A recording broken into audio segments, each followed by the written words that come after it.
Hola, muchas gracias. Bueno, decía Alfons en la introducción, se oye bien, ¿verdad? En la introducción, es decir, no hay transparencia.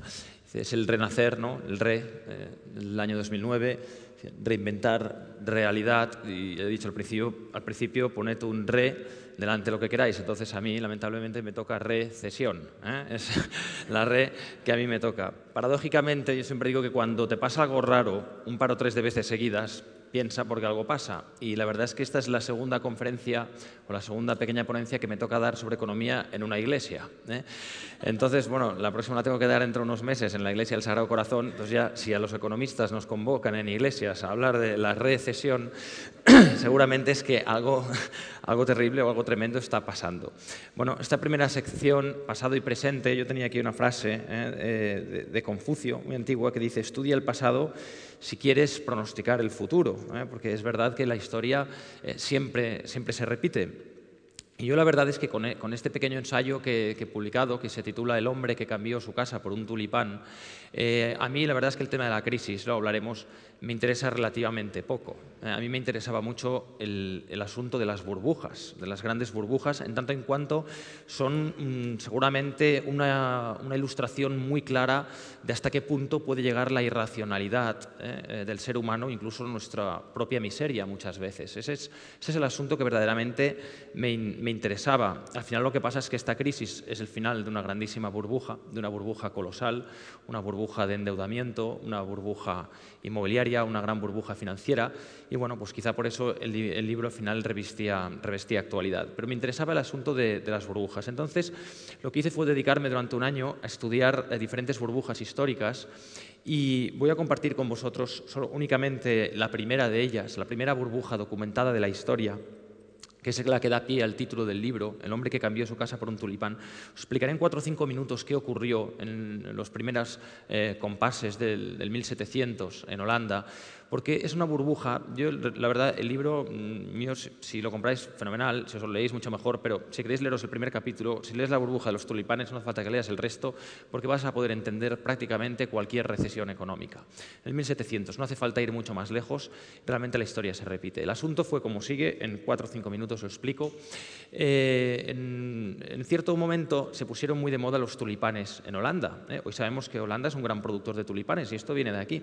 El tulipán fue traído desde el Imperio Otomán y fue introducido en Holanda. Entonces había un botánico que en Holanda le dieron un pequeño espacio para cultivar plantas. Él se enamoró de los tulipanes, los plantó allí. Entonces, en cierto momento, fueron ya saliendo de este Hortus Botanicus y empezaron a ir a parar a casas de aristócratas. Entonces, para un aristócrata tener un tulipán era pues, un símbolo de estatus. Pensemos que lo que hoy para nosotros es la pantalla de plasma, que entran los vecinos y ven, caramba, vaya pantalla de plasma te has comprado, una pantalla de un televisor plano. Entonces era tener un tulipán en casa.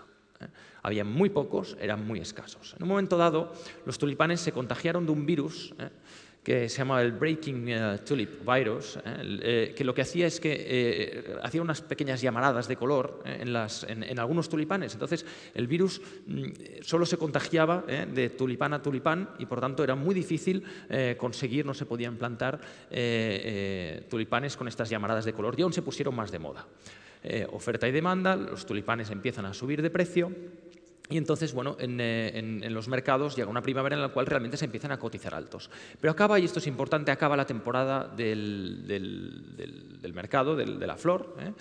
¿Y qué pasa? Que los comerciantes holandeses empiezan a frotarse las manos y dicen, no, ya, la temporada siguiente esto va a ser la repanocha. Y empiezan a especular con tulipanes.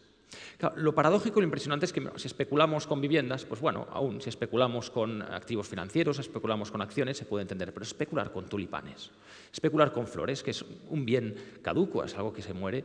Bueno, de hecho no se especulaba con la flor en sí, que evidentemente se muere, un tulipán se muere en una semana, sino se especulaba con los bulbos de tulipán, que los bulbos son los capullos del tulipán, del cual van a surgir futuros tulipanes. Y era con lo que se especulaba. El bulbo se entierra normalmente cuando acaba la temporada, se entierra y en unas buenas condiciones de pH y temperatura, pues aquello a la temporada siguiente tendremos un tulipán o incluso varios tulipanes. fueron los bulbos lo que la gente empezó a intercambiarse. Pero claro, el bulbo estaba bajo tierra, con lo cual si tú te pasas el bulbo de una mano a otra, el bulbo se puede estropear. Entonces empezaron a hacer contratos de futuros de bulbo. Los contratos de futuros financieros, opciones y futuros, provienen de dar respuesta a una necesidad especulativa ya del ser humano que aparece en el 1700 y pico, que era poder hacer contratos de futuro de tulipán, en el cual yo te vendo un tulipán cuando llegue la temporada a este precio, pero de momento solo te desembolso una pequeña paga y señal. Aquí se producen dos grandes elementos que van a ser la constante de las grandes recesiones, de cualquier recesión como las históricas que presentaba Alfons, cualquiera. La primera de ellas es que normalmente estas grandes burbujas se producen, en primer lugar, ha de haber un tiempo de prosperidad, tiene que haber una afluencia importante de dinero, el dinero tiene que estar bien diseminado, es lo que pasó en Holanda entonces, veníamos de la época de mucha entrada de muchos recursos de oro que provenían de las Américas, los propios orfebres acumulaban oro y empezaban a dar créditos en oro, y entonces empezó a dar crédito a los comerciantes para especular con tulipanes. Por lo tanto, el asunto iba como sigue: yo quiero un tulipán, pero no tengo el dinero para pagarlo, no pasa nada, solo tengo que abonar el 10% de paga y señal, de un precio absolutamente absurdo. Pagas el 10% y si no te tienes el 10%, no te preocupes que también te podemos dar un crédito para abonar este 10%. Oiga, pero cuando llegue el pago del resto, ¿qué haré? Porque yo no tengo incluso este dinero. No pasa nada, porque mi intención no es quedarme con el tulipán, mi intención es revender el tulipán antes de que llegue la primavera a otro necio, es decir, a otro tonto mayor que yo, que esté a la cola dispuesto a comprar un tulipán para luego revenderlo. Otra constante de las burbujas es que se especulan con activos cuya posesión en realidad no interesa. Lo único que interesa es la reventa posterior para generar un beneficio. Por lo tanto, si a mí me piden 100 guilders por un tulipán, yo solo tengo que desembolsar 10 guilders, 10 florines holandeses, los 90 quedan pendientes, pero automáticamente antes de que mi mujer me corte el pescuezo cuando le diga que me he comprometido a pagar 100 guilders dentro de X meses, es revenderlo a alguien por 200 guilders con una paga y señal de 20, con lo cual ya automáticamente recupero todo. Y esto es una cadena que se fue produciendo efectivamente en Holanda. Pensemos, lo calculé a precios de hoy, según la inflación y el coste de la vida, se llegó a pagar por un tulipán la asombrosa cifra de 40.000 euros de hoy. Una flor.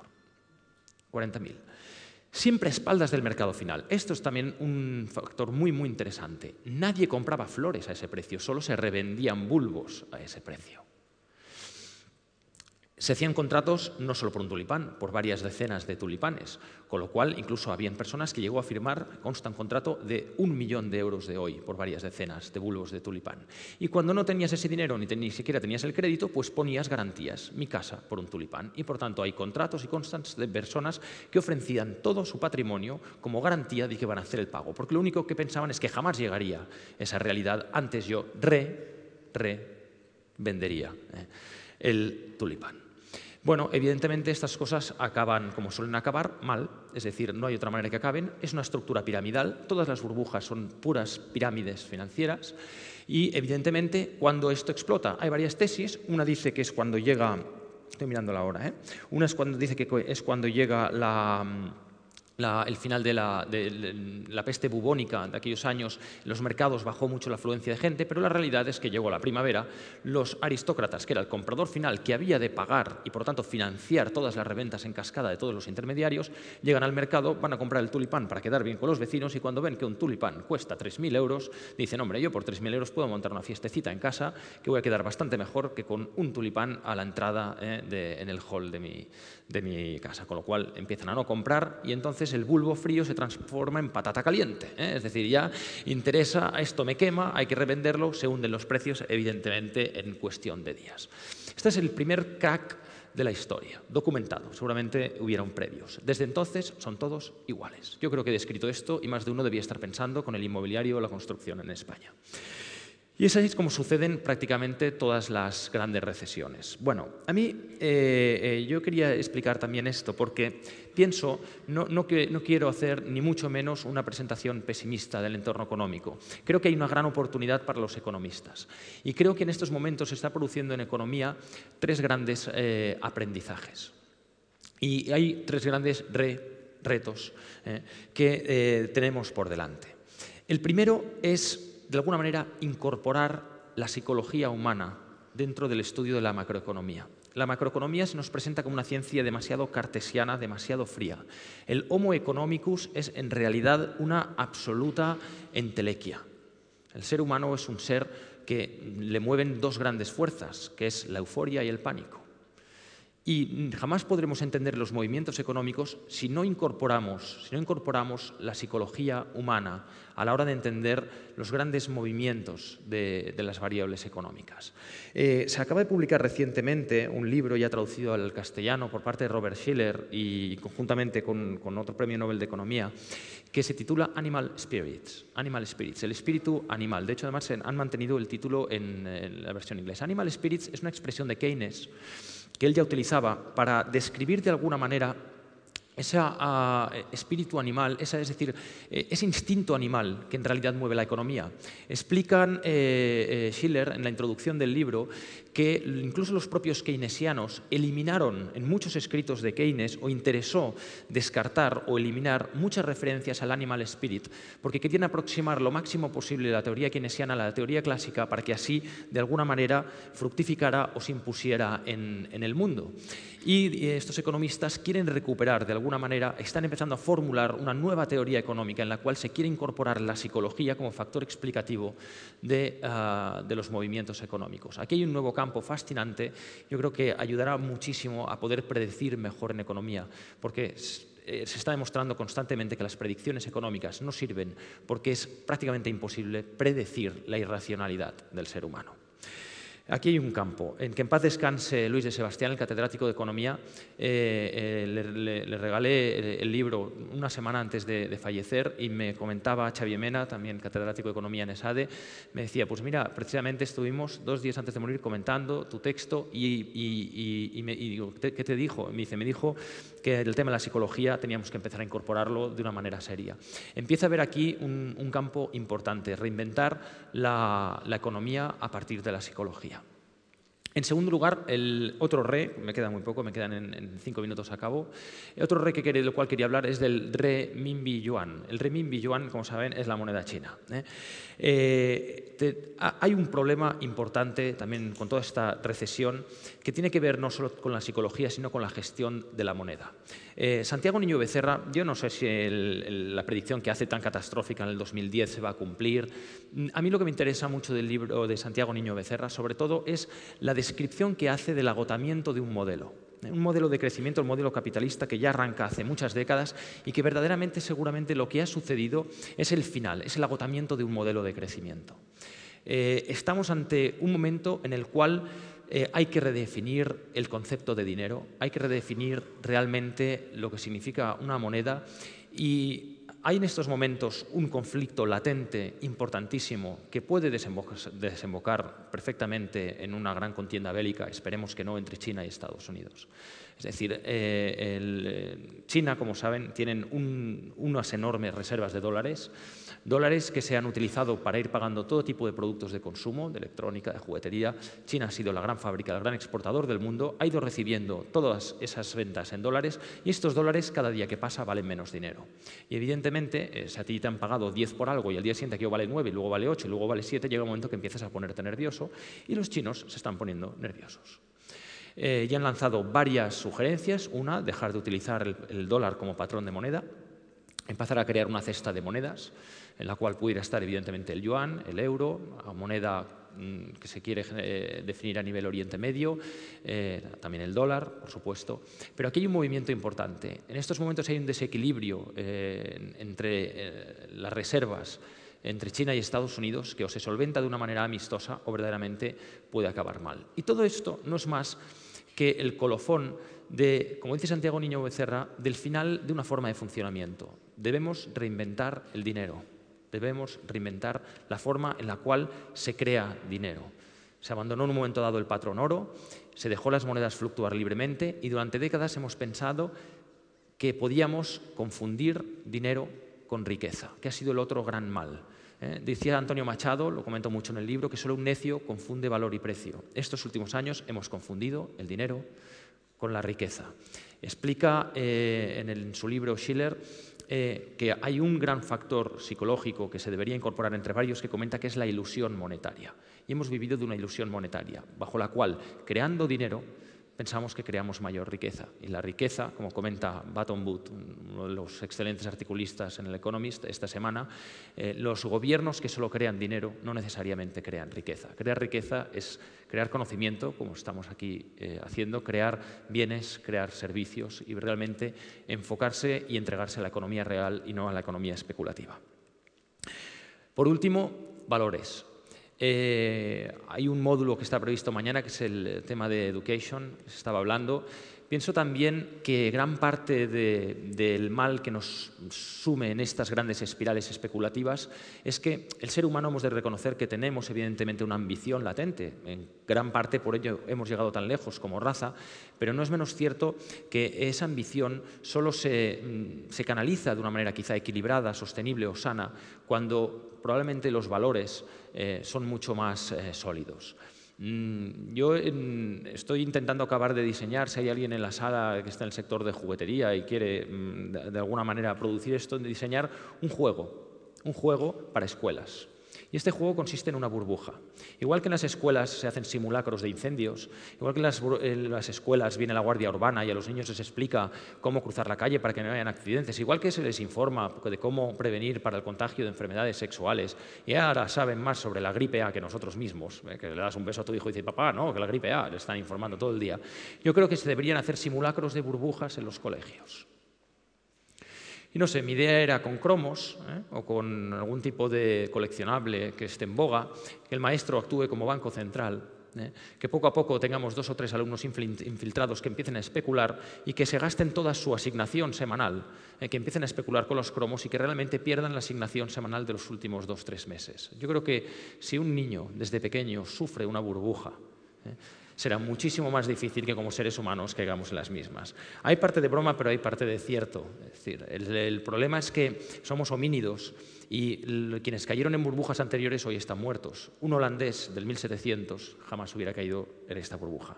Termino quizá de una manera un poco triste, pero que es la real, pero que no lo tomen como algo apocalíptico, sino como una esperanza de que en realidad hay oportunidades para los economistas de reinventar el dinero, reinventar la economía, y es con la última página del libro, que se titula La próxima burbuja. Y leo, lo siento, me lo tengo que bajar el iPhone porque me había olvidado el libro.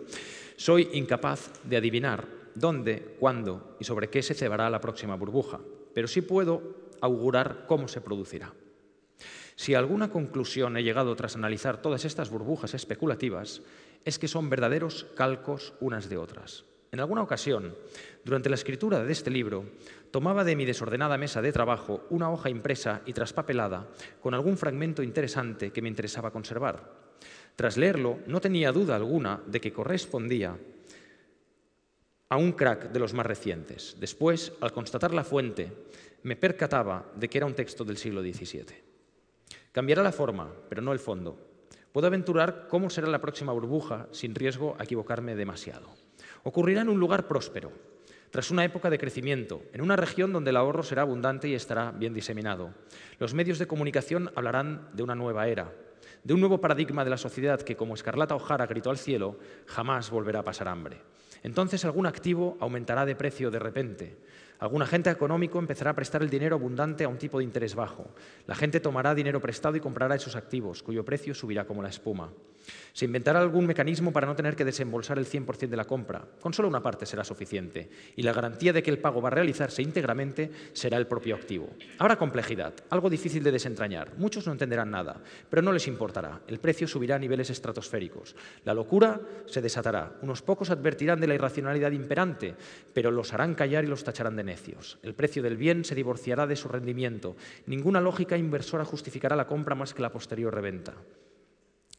La sensación de enriquecimiento fácil y rápido contagiará a unos y otros. Muchos dejarán sus trabajos y empleos y se entregarán exclusivamente a la compraventa de ese activo. Sus beneficios iniciales los llevarán a endeudarse todavía más, pero su percepción del riesgo será nula. El activo no puede bajar y actúa como garantía. Estoy cubierto, se dirán. Luego sucederá algo tan concreto como irrelevante, anecdótico, marginal. Poco importa. Alguien escribirá, sugerirá o dirá que es la señal. Es la señal de que todo ha acabado. Los vendedores superarán por vez primera a los compradores. El pánico se apoderará de los necios. Las órdenes de venta se dispararán y los precios se derrumbarán a una velocidad nunca vista. Muchos se arruinarán. Quienes prestaron dinero no lo recuperarán. Un clamor popular denunciará que hubo engaño. Se pedirá más regulación, más control. Y después, abatida y arrepentida, la gente de esa región jurará por sus hijos que nunca más se repetirá una desgracia así. Para ellos, el síndrome del necio estará erradicado. Solo les restará sufrir sus consecuencias, lo que llevará cierto tiempo. Pasarán los años, unas generaciones sustituirán a otras, las ciudades cambiarán de aspecto. El viento se lo llevará todo. Poco a poco, la gente olvidará. Por desgracia, la gente siempre olvida. Gracias.